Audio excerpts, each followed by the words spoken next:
Hi everybody and welcome to my channel, Flytte Kartina. I'm so excited for this video. I really love my new intro and it's all thanks to my collaboration with Ryan from Nerdy Blurb TV. He's been such a big help to me and my channel and it's just important that I give him a shout out for that intro because he is the one who made it. Like I said in my last video, I'm totally revamping my channel, so it's a little bit of a different vibe, but it's the same channel, just a different packaging. I hope everybody has been having a good 2021. So far, I've been planning out a lot of things. It's super fun. I have a lot of stuff planned for this year.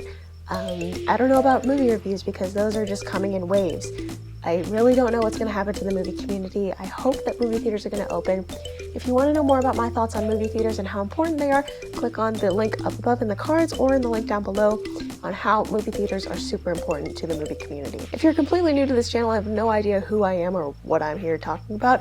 Today I'm going to be talking about Death to 2021, which was a Netflix mockumentary that released at the very end of 2021. I think it was December 31st or something close to that. But I am a movie reviewer, a movie analyst. Everything that has to do with movies or like television shows, I try to address or at least talk about just a little bit, just to talk about and to dialogue with you guys about it. So I give movie reviews and I also give my thoughts on like franchises or movie techniques or my top 10 favorite movies of 2020, which were not a lot. There were not a lot of movies in 2020, but that's okay. We're just gonna keep rolling with the punches and hope that 2021 has better options. But I'm super excited to talk about this movie review today, which is about Death to 2020. So Death to 2020 was directed by Al Campbell and Alice Matthias, I think her last name is. I'm not completely sure. So this is a mockumentary, which means it's not a documentary, meaning it's not based on real life.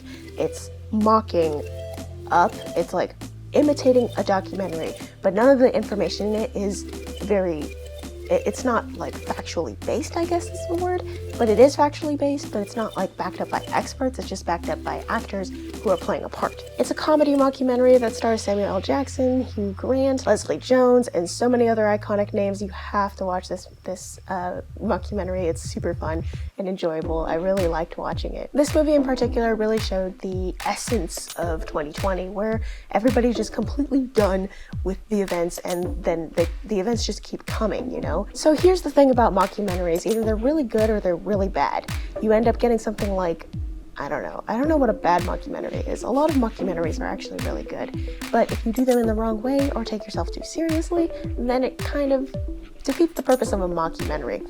I think that this movie, Death to 2020, this mockumentary was actually a really good blend of a regular documentary style and then breaking the fourth wall with a mockumentary. I loved all of the different characters that the actors were playing and how they represented themselves in front of the screen.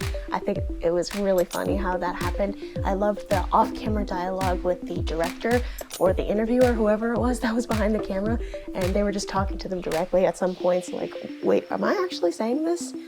Or what are you doing? Why am I answering this question? What I did appreciate the most about this movie is that it mocked both sides of different arguments. So, for instance, the American election that just happened, and now I think Biden is getting sworn in on the 20th on Inauguration Day. You can have your thoughts about politics. I can have my thoughts on politics. We could be talking about politics, but I'm not going to because I don't want to. This is a movie review. This isn't politics. But I think the mockumentary really demonstrated the clash between the two sides in a funny and comedic way, where they were making fun of both sides of the argument. I feel like when people are making fun of a political issue, I feel like they're only choosing one side and the side that they agree on and not like making fun of the side that they agree on. You couldn't really tell which side of the argument these creators were on. It was a really enjoyable experience for me to just see that both sides of the argument were being made fun of.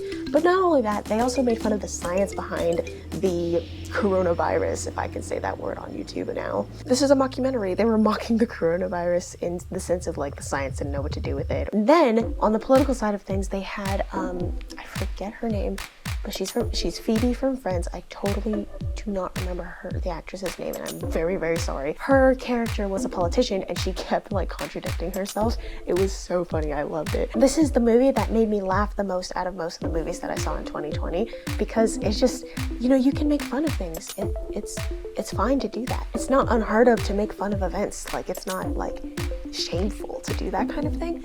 But I was laughing so much about this movie is because it's just a lot of the things that we're saying is really true, and the the satire of 2020 is so funny. Not only the comedy, but the pacing of this movie as well.